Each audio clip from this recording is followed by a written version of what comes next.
أهلا بيكم. فيلم زوجة رجل مهم واحد من أهم 100 فيلم في السينما المصرية. الفيلم من إنتاج سنة 1988 ومن إخراج محمد خان. الفيلم مش فيلم عن ضابط، ده فيلم عن السلطة لما بتدخل البيت. أحمد زكي هنا مش شرير بيزعق، هو مرعب لأنه هادي، لأنه حاسس إن البدلة اديته حق إنه يتحكم في كل حاجة حواليه، حتى في نفسية اللي معاه. العنف في الفيلم مش ضرب، العنف الحقيقي كان نفسي. نظرة تقلل، كلمة تكسر، سكوت يخوف أكتر من الصوت العالي. ميرفت أمين دخلت الجوازة بحلم بسيط، أمان واستقرار، لكن اكتشفت إن الراجل اللي الناس كلها بتخافه بره هي اللي بتدفع التمن جوه البيت. محمد خان ما ادلكش وعظ، ما شرحلكش، سابك تحس بالاختناق لوحدك. شقق ضيقة، نفس تقيل، والكاميرا كأنها شاهد على جريمة هادية. وعشان نفهم ازاي الجوازة دي اتحولت من حلم الكابوس، لازم نرجع للبداية. بيبدأ الفيلم واحنا في المنيا وبنشوف منى اللي بتكون مهووسة بعبد الحليم حافظ، وبتجري على محل الشرايط عشان تشتري شريط فاضي عشان تسجل عليه حفلة لعبد الحليم. وهناك بيشوفها الضابط هشام بالصدفة، وبيعرف من صاحب المحل إنها بنت مهندس الري اللي نقل جديد في البلد. ولما بيشوفها تاني يوم بيمشي وراها لحد محطة القطر اللي بتروح بيه لكليتها كل يوم. وبالليل لما بيضايقها شوية شباب بينزل وبيضربهم. وبعدها لما بتكون العيلة كلها بتاكل برضه بيكون بيراقبهم. ولما بيسمع إن الأكل مش عاجبهم بيؤمر المطعم يغيروا الأكل فورا. وبتاخد منى بالها منه، وبيكون واضح إن هشام ظابط عنده سلطة قوية جدا. وتاني يوم بيرجع أبو منى من شغله وهو متوتر وبيقول لمراته إن في تليفون جاله من مديرية الأمن، وفي ناس مهمين جدا جايين يزوروهم. وبيكون هشام في الطريق جايب مدير الأمن عشان يتقدموا للجواز من منى. وبيتقدم لها هشام بشكل رسمي، وبتشوفه منى وبتكون معجبة بيه. والصبح بيكون واقف كالعادة مستنيها على المحطة، وبيركب القطر وبيقعد يتكلم معاها، وبيعترف لها بحبه وبيحكي لها عن نفسه شوية. وبيتفاجئ أبو منى إن الشارع بيترصف وبيتوضب على غير العادة عشان خاطره، فما بيبقاش فاهم إيه اللي بيحصل. وبالليل بيستنى هشام لما منى ترجع من كليتها، وبيتكلموا مع بعض وهو ملهوف عليها. وبتكون منى بدأت تتجاوب معاه. وتاني يوم لما بيكون هشام في شغله ومكتبه بيجيله تليفون إنه اترقى وهيتنقل لمنصب حساس جدا في القاهرة. وبيبتدوا كل زمايله يهنوه على الترقية. وبنروح لمنى اللي بتكون بتنقي شبكتها عشان الخطوبة، وبيطلب هشام إنهم يتجوزوا بسرعة عشان ترقيته اللي في القاهرة، وإن الشقة والتحضيرات كلها جاهزة. وبيشوف هشام من أوضة منى إنها مهووسة بعبد الحليم حافظ، وبياخدوا على بعض في الكلام وبيبتدوا يقربوا لبعض أكتر. وبعد 3 شهور بنشوف هشام ومنى بعد ما اتجوزوا، وبينزل هشام يروح شغله بعربية الوزارة اللي بتجيله تحت البيت كل يوم. ولما بيكونوا في النادي بيعرفها هشام على اللواء يسري ومراته. ولما بيرجعوا بيطلب هشام من منى إنها تتصاحب وتقرب على قد ما تقدر من مرات اللواء يسري، عشان يعرف يترقى أكتر وأكتر ويبقى في مناصب أعلى بسرعة. وبيبان قد إيه إن هشام انتهازي وممكن يعمل أي حاجة عشان يوصل لأهدافه. بعدها بتيجي سميحة جارتهم لمنى عشان عايزة تتعرف عليها، وبتحاول تعمل صحوبية مع منى، وبتطلب إن الزيارات تبقى بينهم على طول متبادلة. بس هشام بيتضايق وبيرفض أي زيارات عشان الناس بتحاول تستغله كواسطة ليهم عشان يخلصوا مصالحهم.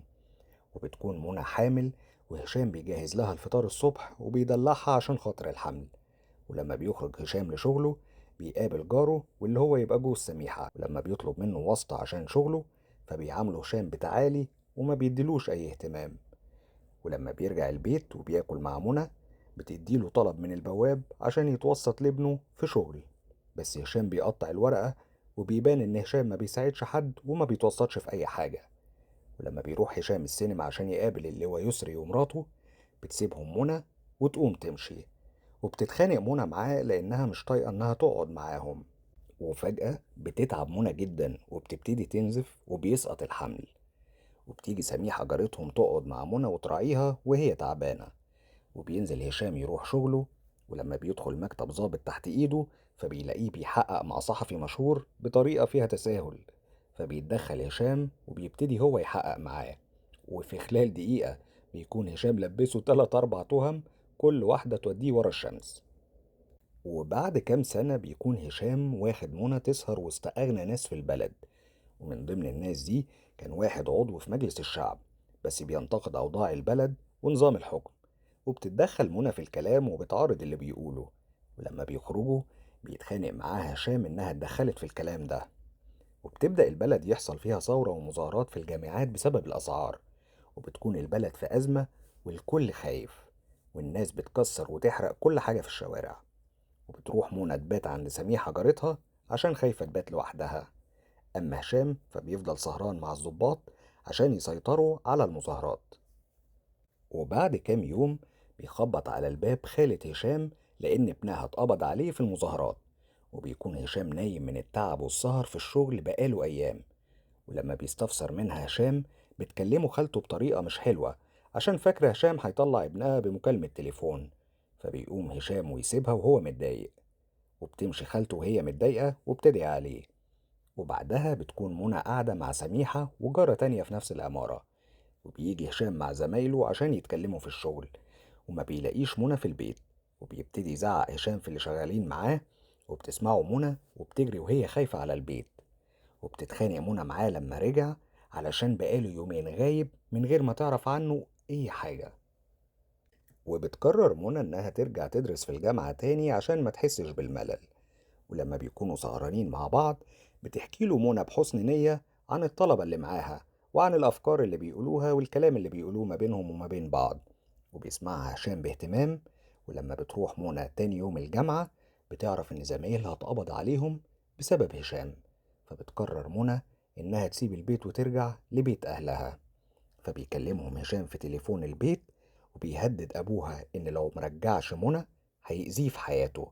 فبترجع منى لهشام تاني وهي مجبورة. وبتعدي فترة وبنروح للوزارة في شغل هشام، واللي بيكون بيحصل تحقيق معاه بسبب عنفه وأخطائه في الشغل. وبيكون رئيسه في الشغل متضايق من هشام وعنيف في كلامه معاه. وبيرجع هشام للبيت وبيلاقي منى قاعدة زعلانة ومكتئبة بسبب موت عبد الحليم حافظ. وبياخدها هشام ويسافروا اسكندرية عشان يغيروا جو.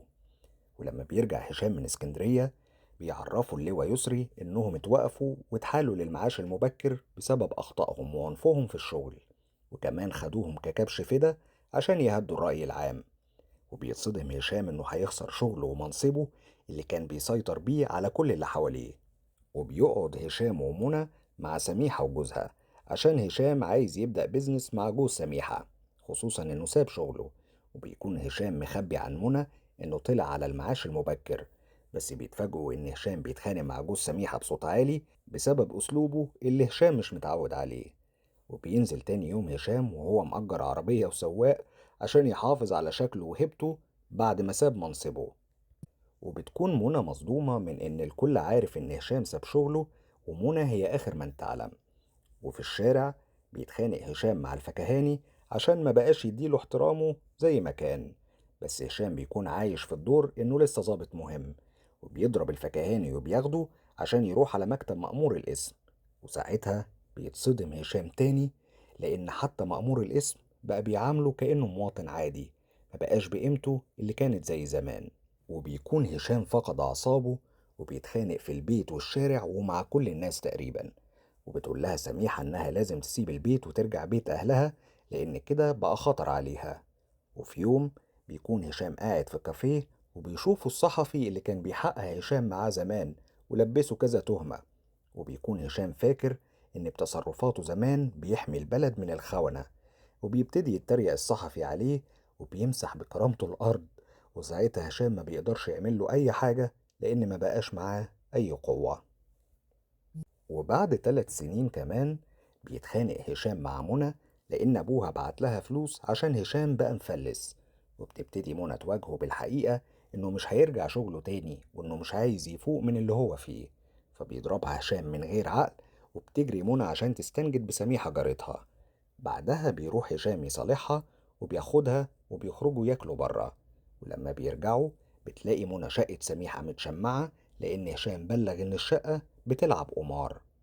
وتاني يوم بيجي أبو منى عشان ياخدها معاه ويرحمها من هشام واللي بيعمله. بس فجأة بيمسك هشام المسدس وبيضرب أبو منى بالنار وبيموته. وبتجري منى عليه وبتفضل تضرب فيه وهي منهارة. بس بيحصل حاجة غريبة، فجأة بيدخل هشام الأوضة وبيضرب نفسه بالنار وبيموت نفسه، وبتبقى منى مش فاهمة ايه اللي بيحصل حواليها. وبيخلص الفيلم على كده. ما تنساش بقى اللايك والسبسكرايب عشان الفيلم الجاي مفاجأة. سلام.